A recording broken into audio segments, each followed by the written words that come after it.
এরপর প্রশ্ন হলো, অন্যের স্ত্রী কৌশলে বা প্ল্যান করে তালাক নেওয়াইয়া ও ইদ্যত পালন করাইয়া বিয়া করলে শরীয়ত সম্মত হবে কিনা।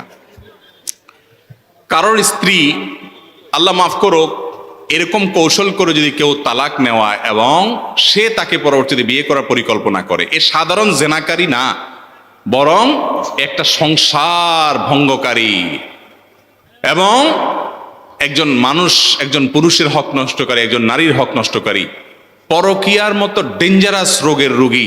পরকীয়ার অপরাধে যদি কোনো বিবাহিত মানুষ জড়িয়ে যায়, আল্লাহর জমিনে যত দণ্ডবিধি আছে ইসলামী শরীয়তে, ইসলামী দণ্ডবিধিতে সবচেয়ে কঠিন দণ্ডবিধি কোথার জন্য? এই পরকীয়ার জন্য। এত ডেঞ্জারাস অপরাধ, এত ভয়াবহ অপরাধ। এজন্য পরকীয়ার পদগুলো সব বন্ধ করতে হবে, এই পথ বন্ধ করতে হবে। এবং যদি কেউ এরকম অপরাধ করে, সে সাধারণ কোনো কবিরা গুনাহ করে নাই, বরং মহাপাপের মহাপাপ সে করেছে। আল্লাহ তাআলা আমাদেরকে হেফাজত রাখুন।